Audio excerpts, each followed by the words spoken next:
Your Excellencies, ladies and gentlemen, good morning. I'm Michael Lawrence. A warm welcome to Asia House.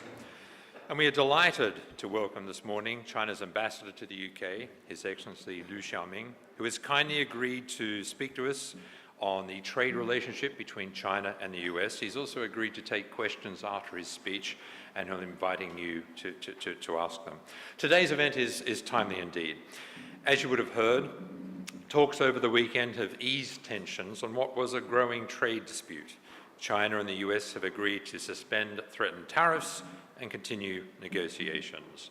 According to a joint statement released after the meetings, a consensus was reached on taking effective measures to substantially reduce the US trade deficit with China.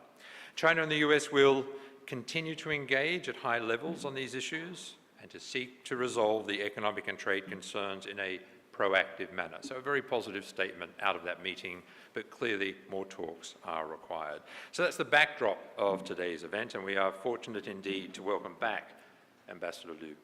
To offer his formal welcome to the Ambassador, I'd like to invite to the podium the Chairman of Asia House, Lord Stephen Green.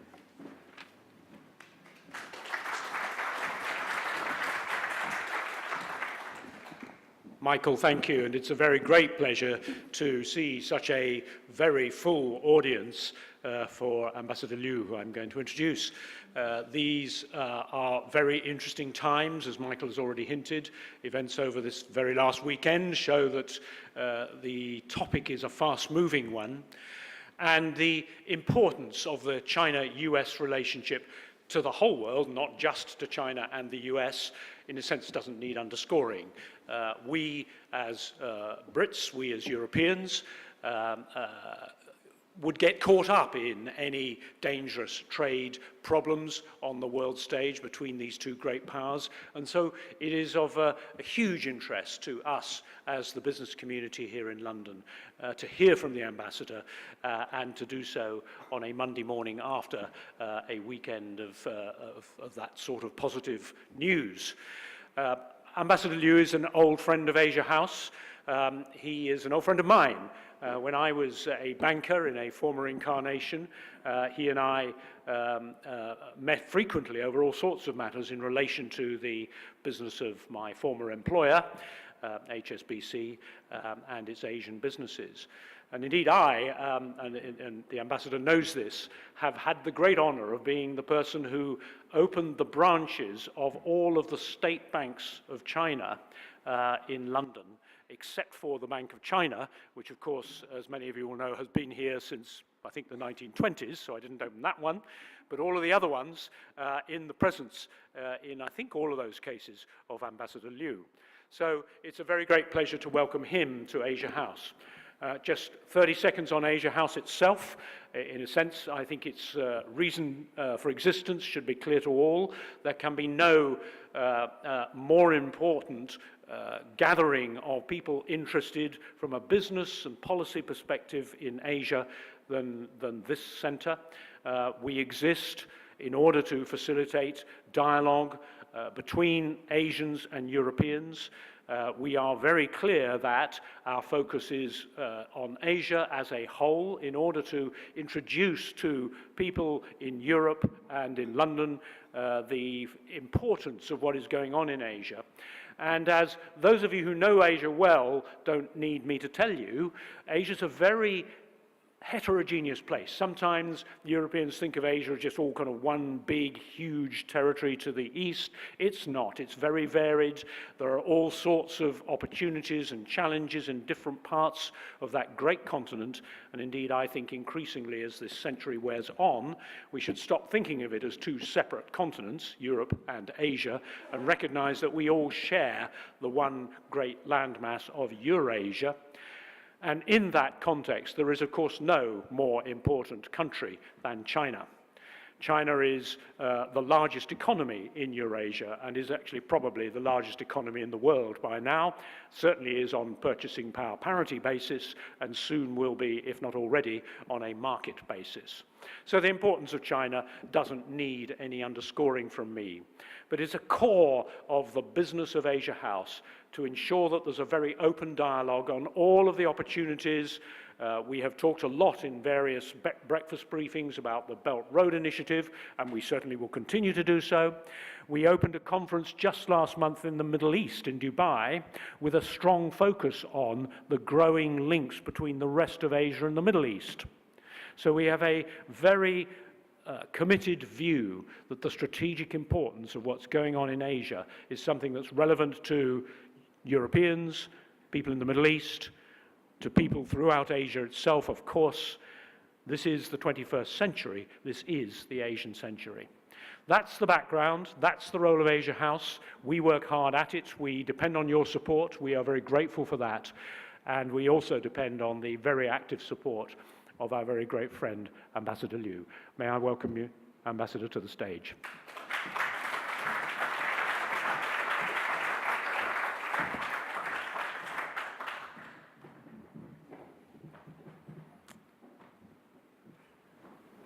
Lord Green, my lords, your excellencies, ladies and gentlemen, good morning.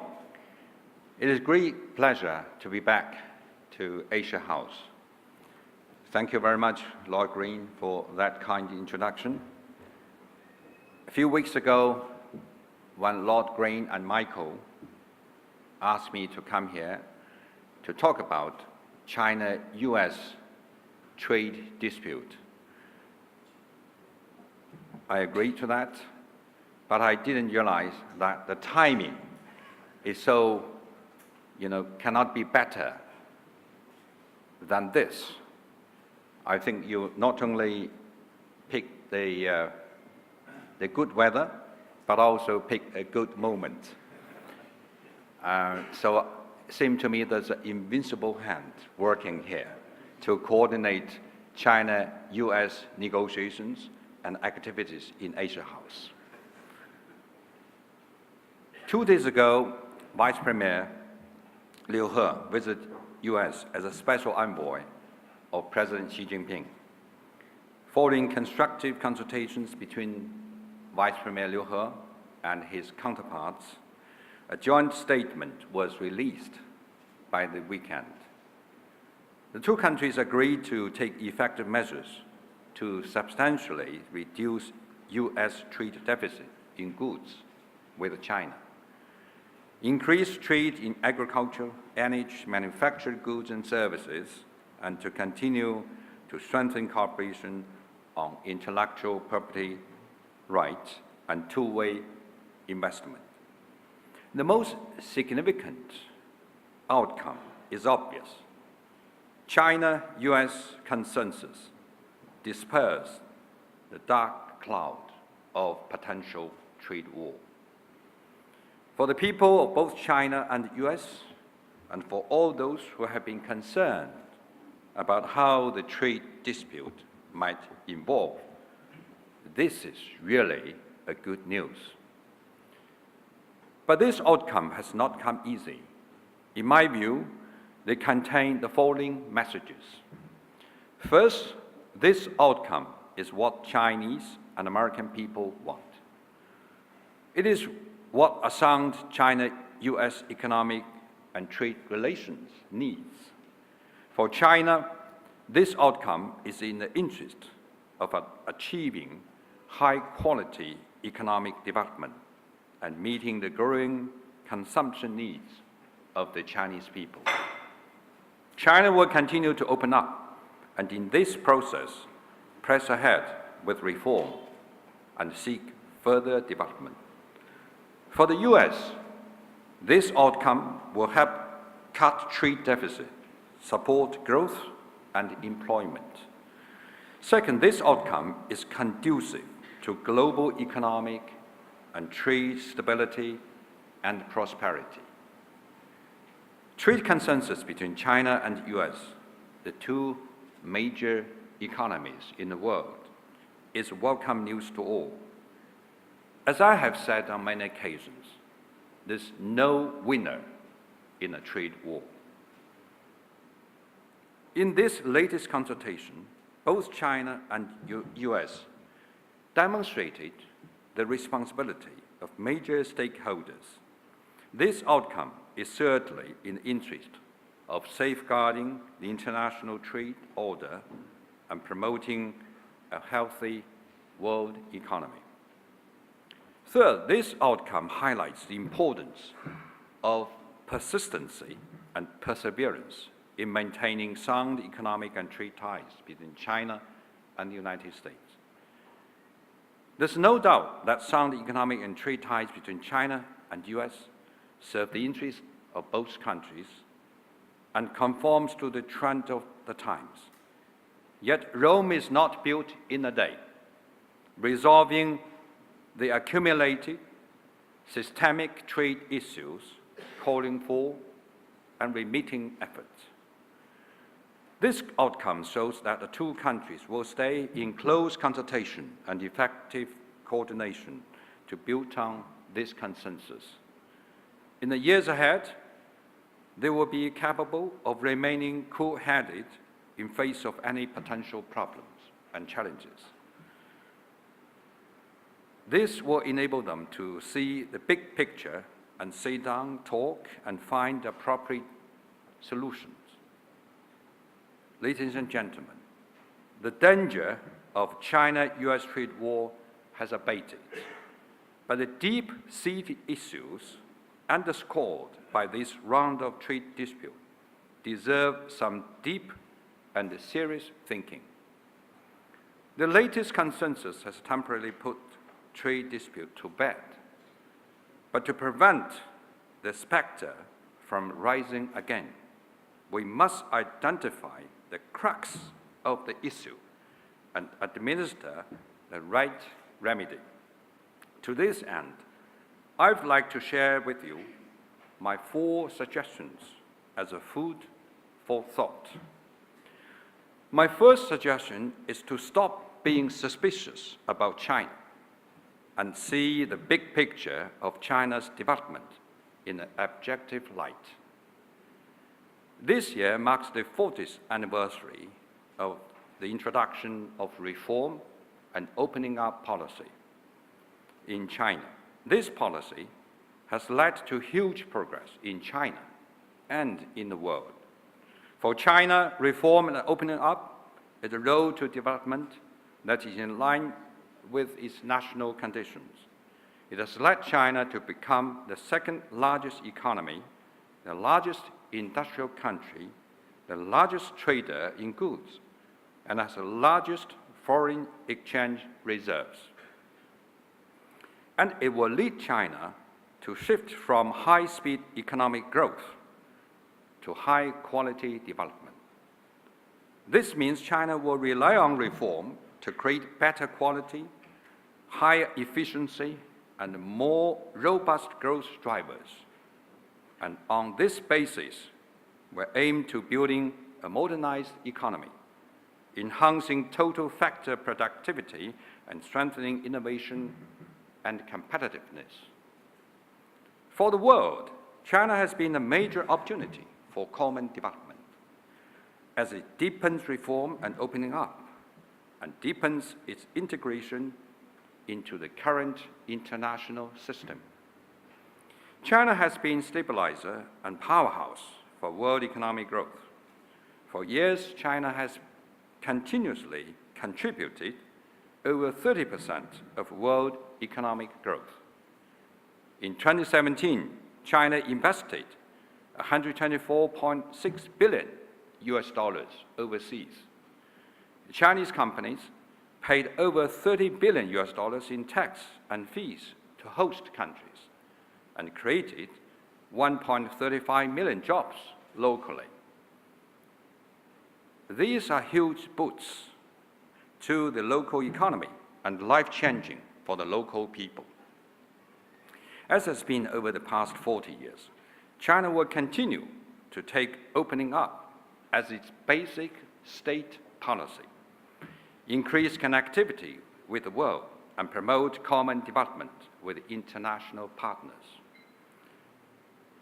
A series of major and further opening up measures have been and are being implemented. This will bring more opportunities to all the countries in the world. Demonizing or imposing restrictions on Chinese investment could poison the business environment and hamper the sustained growth of host countries. I must also stress that China remains the biggest developing country in the world. We have our share, quite a big share, I must admit, of problems and challenges. Therefore, as far as reform and development is concerned, we have our work cut out for us. But this also points to enormous potential and space for improvements. Moreover, it means that China will continue to press ahead with reform and opening up in its own time, according to its own schedule. This process will not be held up or spurred on reckless under pressure. China wants to develop, but does not deserve to be seen as seeking to replace or pose threat to anyone. China will become more developed, but this will not in any way change our determination to always safeguard world peace, contribute to global development, and uphold international order. China does not identify with the theory that power leads to hegemony. We deplore the logic of power politics. We despise the practice of beggar thy neighbor, and we detest acts of bullying. My second suggestion is to deepen cooperation with a win-win result in mind rather than the belief in I win, you lose. In the world today, the interests of all countries are becoming deeply intertwined and inseparable. No one can afford to go back into isolation. If you close your door, you're blocking your own way out. If you cling to a zero-sum game, believe that winners takes it all and handle your cooperation with other countries accordingly, you will surely end up weakening the foundation of your own development and prosperity. This will in turn undermine the common interests of all countries in the world. China is doing it differently. In our cooperation with other countries, we're always committed to finding and expanding common interests. We do not impose imperative clause on others. We do not shortchange. We are committed to an open world economy. And we are ready to contribute our part to a globalization that is more open, inclusive, balanced, and beneficial to all. The road to development, prosperity, is never easy. We know it from our own experience. So we cherish and we wish all countries luck in building a better life. But we do not envy or complain about their success. In the same vein, we hope other countries could join us on this journey of greater openness and connectivity in the spirit of sharing the load as well as benefits. If China is a faster train to development and prosperity, then everyone is welcome on board and take a share of the benefit. In the trade and economic cooperation between China and the US, mutual benefit and win-win results are the stabilizer and propeller. Such cooperation is driven by market forces and should continue to respect and follow the laws of the market in the future. The imbalances in China-US trade must be seen in a context of international division of labor and industrial and value chains. It is oversimplification and missing the big picture to regard deficit as a loss and surplus as a gain. In Chinese, we call this missing the woods for the trees. Today, China is working on industrial restructuring to meet the growing consumption needs of high-quality products. We are prepared to import more from other countries, including the United States, and we are open to investments from international businesses, including US companies. The US, on its part, should remove the undue restrictions on high-tech export, work on the supply side of its export, and treat Chinese products and investment equally and fairly. That will allow the two countries to match their strengths and achieve win-win results. My third suggestion is to follow international rule rather than domestic laws in handling differences between countries. Differences and disputes are unavoidable in state-to-state relations. China believes that the right way to manage them is to respect each other, follow universally recognized rules, and be pragmatic and constructive. However, China will never negotiate away its national interests or trade off its core interests.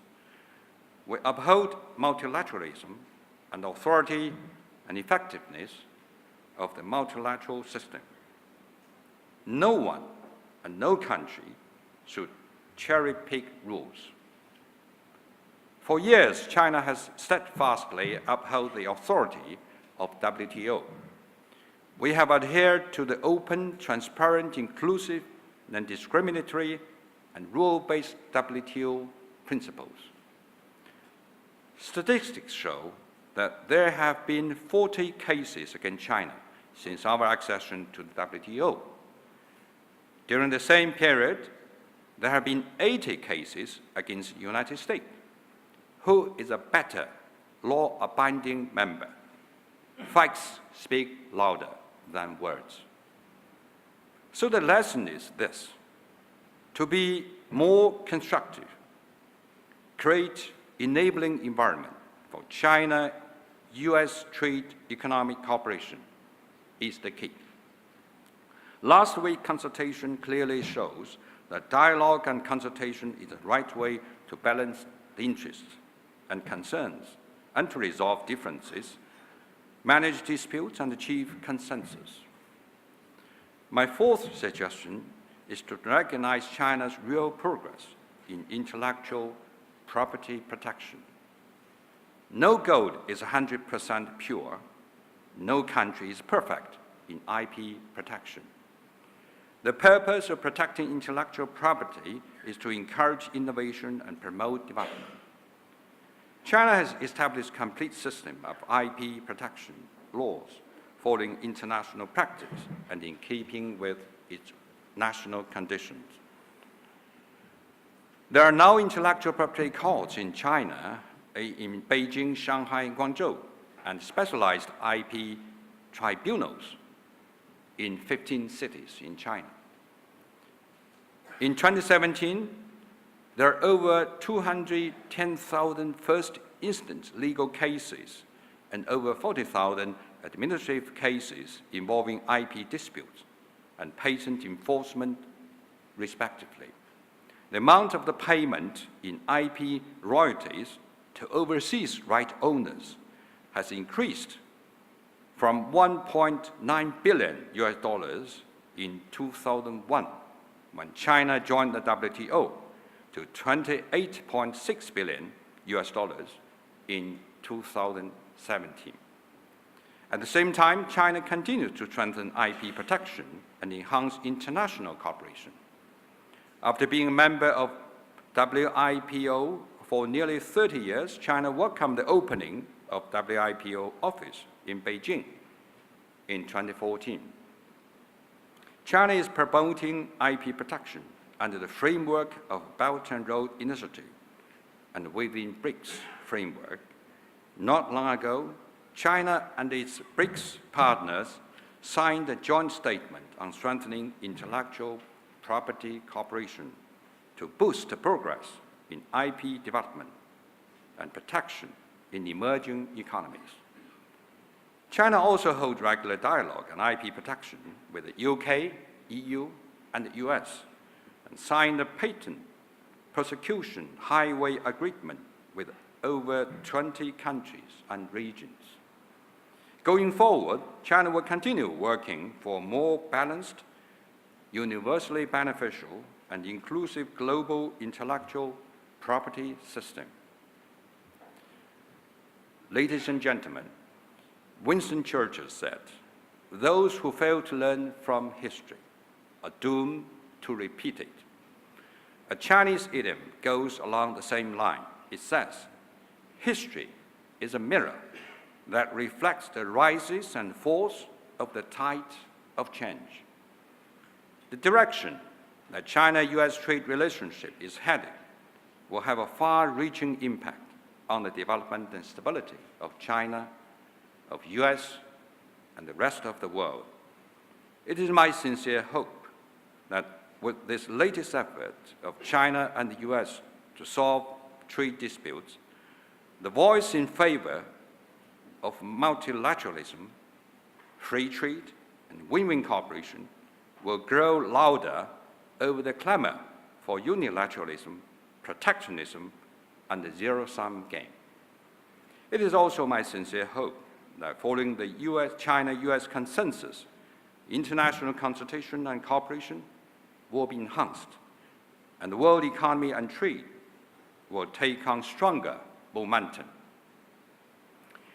The UK has always been an active advocate for free trade and firm defender of a multilateral trade regime. We look forward to join hands with the people from all walks of life in Britain to firmly uphold multilateral trade regime. Together, we can facilitate the sound development of world economy and global trade.